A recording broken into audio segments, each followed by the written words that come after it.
Literatura universal. La literatura universal es el estudio de las culturas y su arte de expresión. Incluye todas las épocas, países, estilos e idiomas en el que el ser humano ha expuesto sus pensamientos usando la lengua, hablada o escrita. Géneros literarios. La literatura y sus obras se agrupan en lo que se conoce como géneros literarios, que actúan como clasificadores en función de las características y los rasgos comunes entre los diferentes escritos. Esta clasificación se lleva a cabo atendiendo a la escritura. Existen 3 tipos de estilos literarios principales: la narrativa, la lírica y la dramática. Textos literarios. Los textos literarios podemos encontrarlos en libros, novelas, cuentos, poesías, entre otros. Ejemplo: El ingenioso caballero de Don Quijote de la Mancha, escrita por Miguel de Cervantes, es un claro ejemplo de textos literarios que relata las aventuras de sus personajes, planteando escenarios imaginarios. Romeo y Julieta. Este es otro ejemplo conocido por la mayoría de las personas que relata el diálogo entre dos enamorados.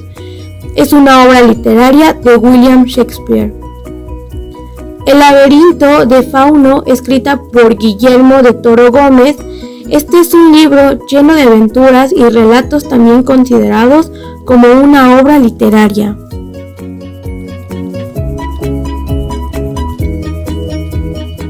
Género narrativo: toda narración que posee un argumento que está formado por el conjunto de todos los acontecimientos relatados, que pueden ser hechos reales e históricos o eventos ficticios y fantasiosos. Tipos de género: están en la novela del cuento, el mito, la leyenda, etc. Pero les hablaré de la novela, que consiste en un carácter abierto y es un relato complejo de mayor extensión que los demás textos narrativos. Por ejemplo, este libro, que es una novela de carácter mitológico y que trata temas muy amplios como personajes bien estructurados.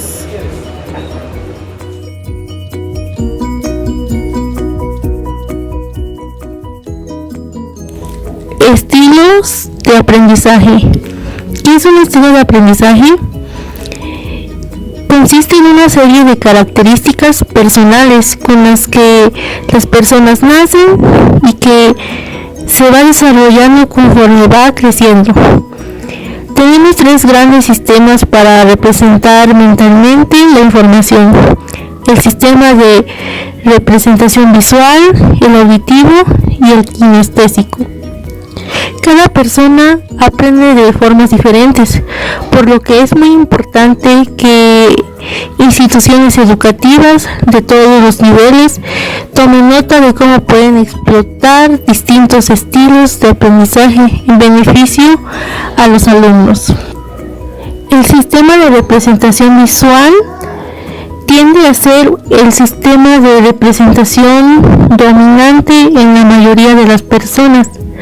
Ocurre cuando uno tiende a pensar en imágenes y a relacionarlas con ideas y conceptos, como por ejemplo cuando uno recurre a mapas conceptuales para recordar ideas, conceptos y procesos complejos.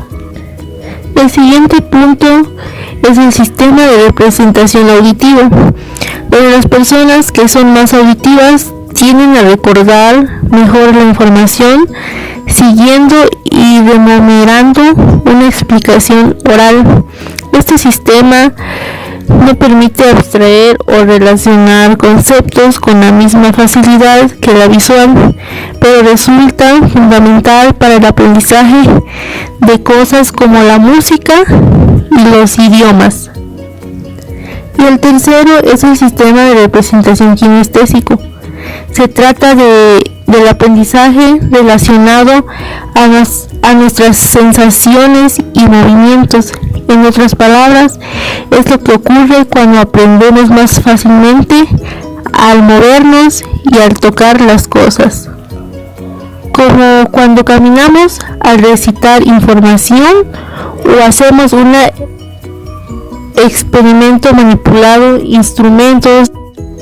Este sistema es más lento que los otros dos, pero tiende a generar un aprendizaje más profundo y fácil de olvidar, como cuando aprendemos a andar en bicicleta.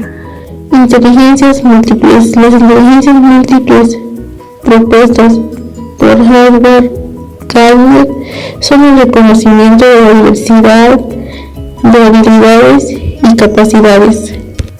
Para Gardner, la inteligencia es una expresión plural, de ahí el nombre de sus propuestas, las inteligencias múltiples, es decir, la diversidad de las capacidades humanas. De acuerdo con Howard Gardner, las inteligencias predominantes son 8. Cada una de ellas se caracteriza por habilidades y capacidades específicas. Estas 8 son inteligencia lingüística, inteligencia musical, inteligencia lógico-matemática, inteligencia corporal sinestésica, inteligencia espacial, inteligencia intrapersonal, inteligencia interpersonal, inteligencia naturalista.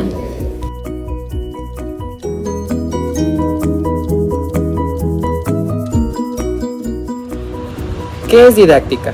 La didáctica es parte de la pedagogía. Estudia técnicas y métodos de enseñanza con la finalidad de optimizarlos para el aprendizaje. Algunos principales precursores de la didáctica son Wolfgang Reiche, Juan Amos Comenius, John Locke, Jean Pestalozzi, Herbert Friedrich, Freinet, Jean Piaget y Lev Vygotsky. Ellos aportaron muchas cosas en el ámbito educativo. Por ello les hablaré sobre la teoría educativa de Jean Piaget. Él afirma que los niños aprenden y desarrollan su conocimiento en 4 etapas. La primera es la etapa sensoriomotora, que comprende del nacimiento hasta los 2 años. La segunda etapa es la etapa preoperatoria, de los 2 a los 7 años. La tercera es la etapa operacional concreta, de los 7 a los 11 años. Y la cuarta etapa es la operacional formal, de los 12 a los 15 años. Estas etapas comprenden diferentes situaciones y ritmos, al igual que difieren en cada niño.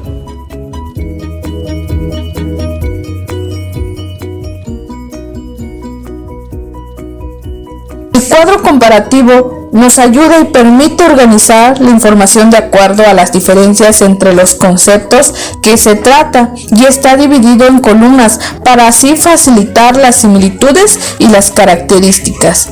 El diagrama V de Gowin.